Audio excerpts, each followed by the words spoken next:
Shalom, perkenalkan nama saya Desti Singa dengan NIM 22014001. Kali ini saya akan menjelaskan mengenai global warming atau pemanasan global. Pemanasan global atau global warming adalah suatu bentuk ketidakseimbangan ekosistem di bumi akibat terjadinya proses peningkatan suhu rata-rata atmosfer, laut, dan daratan di bumi. Penyebab global warming yang pertama yaitu efek rumah kaca. Karbon dioksida atau CO2 yang dihasilkan oleh kegiatan di bumi ini, seperti pernafasan dan hasil pembakaran bahan bakar, menyelubungi bumi.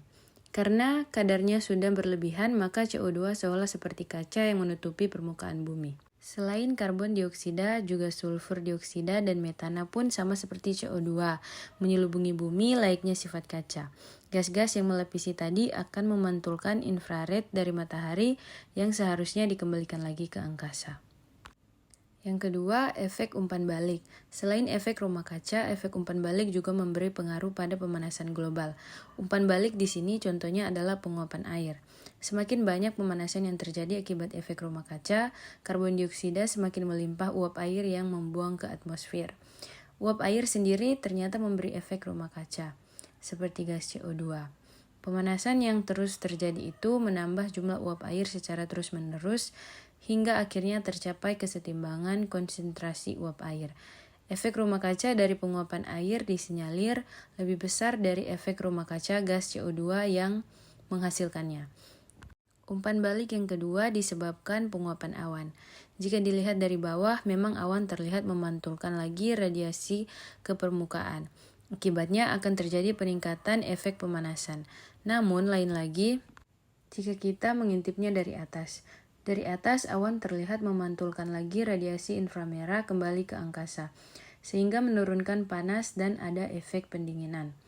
Umpan balik selanjutnya adalah sirnanya kemampuan es dalam memantulkan cahaya. Ketika terjadi pemanasan global, tentu es di daerah kutub mencair. Ironisnya, makin lama pencairannya makin cepat. Ketika es mencair, daratan atau air di bawahnya akan jadi terbuka. Yang ketiga, yaitu variasi matahari. Variasi matahari adalah perubahan jumlah energi radiasi yang dilepaskan matahari. Variasi matahari dipengaruhi siklus matahari 11 tahunan atau siklus bintik merah, selain fluktuasi-fluktuasi lainnya yang tidak periodik. Ada dugaan bahwa adanya variasi matahari disebabkan oleh umpan balik dari awan telah memberi andil dalam pemanasan saat ini. Penyebab pemanasan global karena variasi matahari dengan pemanasan akibat efek kaca adalah pada variasi matahari terjadi peningkatan aktivitas matahari. Cara mengukur global warming. Tahun 1896 sebenarnya para ilmuwan mencurigai pembakaran bahan bakar fosil akan mengubah komposisi atmosfer dan bisa mengakibatkan pemanasan global. Tahun 1957 ketika para peneliti yang bekerja pada program penelitian global yaitu International Geophysical Year kemudian mengambil sampel atmosfer dari puncak Gunung Mauna Loa di Hawaii untuk membuktikan hipotesis mereka. Hasilnya, ternyata kadar CO2 meningkat konsentrasinya di atmosfer dan menyebabkan pemanasan global. Sebenarnya para ilmuwan juga sudah menduga kalau iklim bumi semakin menghangat. Namun saat itu mereka belum punya cukup bukti untuk memperkuat dugaannya. Perlu bertahun-tahun untuk melakukan pengamatan iklim. Tidak hanya sehari dua hari, di akhir tahun 1980-an, barulah mereka berhasil mencatat data statik yang menunjukkan bumi menghangat. Namun itu pun mereka merasa masih kurang meyakinkan. Di daerah-daerah dekat perkotaan kemudian didirikan stasiun cuaca. Letak stasiun cuaca di perkotaan dengan tujuan banyak mendapatkan data dari panas yang dihasilkan dari aktivitas kendaraan dan bangunan. Data yang terkumpul ternyata lebih akurat. Hasil tersebut cocok dengan hipotesis mereka selama ini. Menghangatnya bumi memang bukan sekedar isapan jempol semata. Akhir abad ke-20, tercatat bahwa 10 tahun terhangat selama 100 tahun terakhir terjadi setelah tahun 1980 dan 3 tahun terpanas terjadi setelah tahun 1990 dengan 1998 menjadi tahun yang paling panas. Pada tahun 2001, IPCC membuat kesimpulan yang menyatakan bahwa suhu udara global telah meningkat 0,6 derajat Celcius atau 1 derajat Fahrenheit sejak 1861. Mereka setuju bahwa pemanasan tersebut terutama diakibatkan oleh aktivitas manusia yang menyumbang gas-gas rumah kaca ke atmosfer. IPCC bahkan memprediksi peningkatan suhu rata-rata global akan meningkat 1,1 hingga 1,6 derajat Celcius atau 2 hingga 11,5 derajat Fahrenheit antara tahun 1090 dan 2100 apabila gas rumah kaca yang teremisi terus meningkat. Para ahli memperkirakan konsentrasi karbon dioksida di atmosfer padat melonjak. Mode iklim. Untuk memperkuat hipotesis mereka tentang pemanasan global, sebenarnya para ilmuwan telah membuat model-model komputer berdasarkan prinsip-prinsip dasar dinamika fluida, transfer radiasi, dan proses-proses lainnya. Model iklim yang setiap tahun mengalami perbaikan seiring kecanggihan teknologi. Hasilnya terlihat bahwa penambahan gas-gas rumah kaca berefek pada iklim yang lebih hangat. Meskipun digunakan asumsi-asumsi yang sama terhadap konsentrasi gas rumah kaca pada masa depan, namun sensitivitas iklimnya masih akan berada pada suhu rentang tertentu. Saat ini model iklim yang ada ternyata sudah mirip dengan perubahan suhu global hasil pengamatan selama 100 tahun terakhir, tetapi tidak menstimulasi semua aspek dari iklim. Memang model-model ini tidak secara langsung menyatakan bahwa pemanasan yang ada antara tahun 1910 hingga 1945 disebabkan oleh proses alami atau aktivitas manusia. Namun hasilnya memperlihatkan bahwa pemanasan sejak tahun 1975 dimonopoli oleh emisi gas-gas yang ada dalam aktivitas harian manusia. Dampak pemanasan global yang pertama yaitu iklim tidak stabil. Dampak-dampak pemanasan global diantaranya adalah iklim mulai tidak stabil.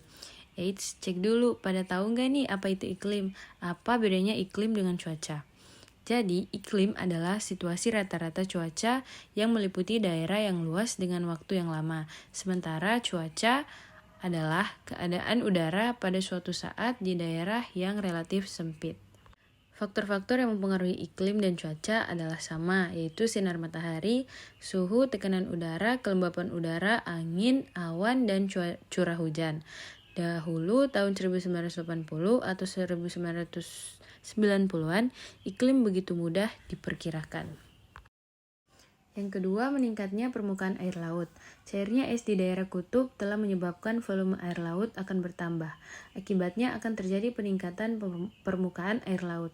Tinggi muka laut di seluruh dunia telah meningkat 10-25 cm atau 4-10 inci selama abad ke-20. Dan para ilmuwan IPCC memprediksi peningkatan lebih lanjut 9-88 cm atau 4-35 inci pada abad ke-21. Apa yang akan terjadi jika air laut naik? Tentu saja daerah seputaran pantai akan terendam, seperti negara Belanda yang kehilangan 17,6% daerahnya karena tenggelam oleh naiknya 100 cm permukaan laut. Erosi dari tebing, pantai, dan bukit pasir akan mengalami peningkatan. Ketika tinggi lautan mencapai muara sungai, banjir akibat air pasang tak bisa dihindari lagi. Yang ketiga, suhu global cenderung meningkat. Jika kita membayangkan bahwa dengan panasnya bumi, maka akan banyak makanan yang dihasilkan, maka bayangan itu keliru. Mungkin di suatu daerah akan menguntungkan, karena mengalami musim hujan jadi lebih lama. Tapi daerah di belahan bumi lain sebaliknya mengalami musim panas berkepanjangan. Jika salju di daerah gurun sampai turun, pertanian gurun yang menggunakan air irigasi dari gunung-gunung yang jauh dapat menderita jika snowpack atau kumpulan salju yang dihasilkan musim dingin, yang selama ini berfungsi sebagai reservoir alami, akan mencair sebelum puncak bulan-bulan masa tanam. Belum lagi tanaman pangan dan hutan dapat mengalami serangan serangga dan penyakit yang lebih hebat. Yang keempat yaitu gangguan ekologis. Ketika suhu bumi memanas, kita saja sebagai manusia tidak nyaman, begitupun makhluk hidup yang lain. Efek pemanasan mengganggu kehidupan. Hewan-hewan akan bermigrasi mencari tempat sejuk, tumbuhan mengubah arah pertumbuhan mencari tempat yang mendukung pertumbuhannya.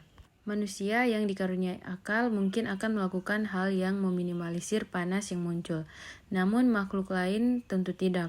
Hewan dan tanaman bisa jadi berakhir dengan kepunahan karena tidak mampu beradaptasi. Yang kelima, dampak sosial dan politik. Kondisi cuaca yang tak menentu menyebabkan munculnya berbagai penyakit. Bagi para petani, kondisi hujan yang tak kunjung usai bisa menggagalkan panen. Sementara jika panas berkepanjangan juga menyulitkan mereka untuk memulai pertanian karena susahnya pasokan air. Panas juga menyebabkan hutan mudah mengalami kebakaran. Banyak titik api yang berpotensi terbakar. Hutan di Indonesia sudah sering terbakar. Masalah kebakaran hutan sempat pelik dan sulit dicari solusinya. Akibat dari global warming di Indonesia. Pada tahun 2030, menurut Badan Klimatologi, Meteorologi, dan Geografisika akan terjadi peningkatan suhu sebesar 0,5 derajat Celcius. 2030 itu tinggal 9 tahun lagi. Selain kenaikan suhu udara, kasus kekeringan juga akan meningkat di Pulau Sumatera bagian selatan, sebagian besar Pulau Jawa, Madura, Bali, Nusa Tenggara Barat atau NTB, hingga Nusa Tenggara Timur atau NTT pada tahun 2030. Sementara musim hujan lebat hingga ekstrim juga cenderung bertambah hingga 40% dibandingkan saat ini. Meskipun hujan sebenarnya hanya tetesan air semata. Hujan terus-menerus selain menimbulkan genangan, yang juga dapat menimbulkan bencana banjir di berbagai daerah. Khatulistiwa termasuk Indonesia dampaknya lebih parah dibandingkan kawasan negara 4 musim. Selama ini di dalam lautan ada perbedaan diklasifikasikan berdasarkan kedalamannya. Laut membuat stratifikasinya sendiri. Proses stratifikasi ini membuat oksigen banyak terkonsentrasi di bagian atas sehingga menghasilkan banyak biomasa berupa ikan dan ganggang. Akibatnya, rantai makanan dan biota laut yang membutuhkan oksigen jelas malah terganggu. Terdapat perbedaan jumlah yang tidak merata. Suhu panas ini juga melakukan penyerapan oksigen di permukaan. Nah, perubahan ini malah mengganggu rantai makanan yang selama ini sudah terbentuk. Rantai makanan di mana kehidupan manusia basisnya adalah rantai makanan. Jika rantai makanan terganggu, kacaulah proses kehidupan. Pemanasan global juga akan berdampak pada naiknya suhu sehingga bila ini terjadi, maka yang ditakutkan adalah kurang konsistennya produktivitas biomasa akibat kenaikan suhu. Kondisi yang ditakutkan adalah para petani seharusnya panen jadi tidak panen.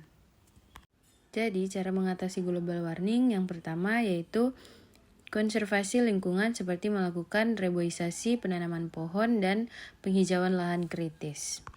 Yang kedua, menggunakan energi yang bersumber dari energi alternatif atau energi air, matahari, angin, bioenergi guna mengurangi penggunaan energi bahan bakar fosil atau minyak bumi dan batu bara. Yang ketiga, daur ulang dan efisiensi energi. Dan yang keempat, upaya pendidikan kepada masyarakat luas dengan memberikan pemahaman dan penerapan untuk mencegah terjadinya pemanasan global. Itulah penjelasan tentang pemanasan global yang kini sedang kita alami. Suka tidak suka, kondisi sudah terjadi. Bumi yang kita pijak kini sudah memanas. Bijak dalam menggunakan bahan bakar bisa menjadi pilihan agar kita mampu meminimalisir CO2 sebagai penyumbang pemanasan global.